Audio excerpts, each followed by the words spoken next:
Ni hao, hi there, welcome to Taiwan Mandarin with Mavis.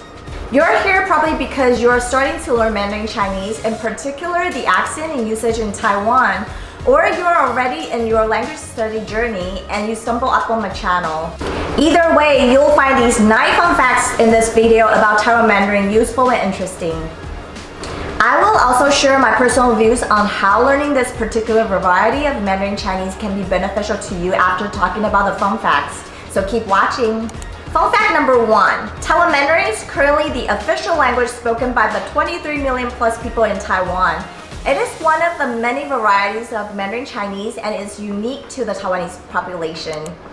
Fun fact number 2. In contrast to the writing system in China where people use simplified Chinese characters, in Taiwan we use traditional Chinese characters which have been the standard Chinese characters used since the 2nd century AD. Since there are tens of thousands Chinese characters out there, you may wonder how many you need to know in order to read and write in the language. Don't fret! According to National Taiwan Normal University, you only need to know about 2,400 characters to be legible on a daily basis. To put things in perspective, according to one of their studies, a first grader in Taiwan knows about 700 characters on average, while a 9th grader knows about 37 characters. Fun fact number 3. We also use a very different phonetic system than the pinyin system in China. The one we use in Taiwan is called Zhuyin, or Bopomofo as you may already know it. It is a phonetic system consisting of 37 characters that you need to learn aside from the traditional Chinese characters. But once you've mastered them, you'll be able to type and pronounce all the Chinese words using just these 37 characters. Check out the description box to watch my lessons and master Bopomofo or Zhuyin quickly. Fun fact number 4. The accent, pronunciation, and word usage of the Mandarin Chinese spoken in Taiwan can be very distinct from how it is spoken in China. A great analogy would be comparing it to how English is spoken in different countries and different parts of the world. Just like how American, British, Australian English can sound very different too, but in general, you'll still be able to understand each other. Accent and pronunciation-wise, Taiwan Mandarin is spoken much softly and also less stress on the retroflexes. The intonation is also much flatter than Mandarin Chinese in China. Fun fact number 5. We use a lot of loan words in Taiwan Mandarin. For example, words originated from Taiwanese, the dialect, from Japanese because Taiwan was colonized by Japan for over 50 years, and from Korean for how much K-pop and K-drama have been dominating pop culture, and from English because it's the second language that every student has to learn in Taiwan, and from many other languages that have social, political, cultural influences on Taiwan.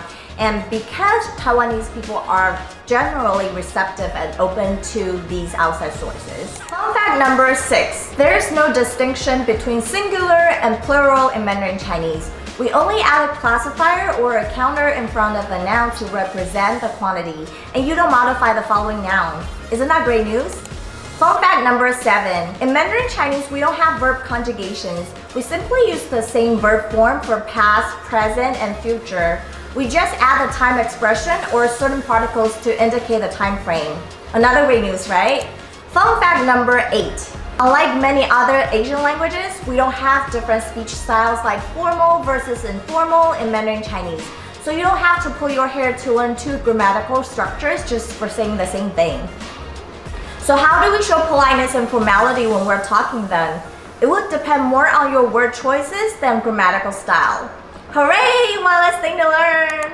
Fun fact number 9. Unlike many Western languages, we don't assign gender to inanimate objects in Mandarin Chinese. All the inanimate objects in Mandarin Chinese are gender neutral, so you don't have to worry about grammatical gender when you're learning the language. So what's my take on how learning Mandarin Chinese in the Taiwan Mandarin style can be beneficial? First, I definitely appreciate learning traditional Chinese characters. It may be a little more difficult to begin with, but once you've mastered it, it will be easy to adapt to the simplified Chinese system if you want to, but not the other way around. Traditional Chinese characters preserve all the history and meaning behind each character and how they were created in the first place on the oracle bone script. They were pictographic in style originally, and each stroke has a meaning to it, so by simplifying the characters, it actually loses its meaning.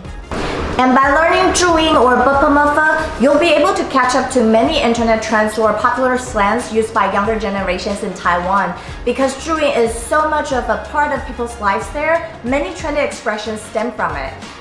If you're someone who speaks Japanese, Korean, or English, you'll also find it familiar to see many words from those languages being used as loanwords in Taiwan. Lastly, you'll also find that traditional Chinese is still more prevalent and largely used by many of the older Chinatown or Chinese-speaking communities overseas. Alrighty, so I've shared 9 fun facts about Taiwan Mandarin that you should know before you start learning it, and my POV on it. Are you ready to learn the language with me? Subscribe and turn on your notifications now so we can learn Taiwan Mandarin together. Also, feel free to leave your feedback or any requests in the comments section. I'll see you in my next video. Bye, 下次见!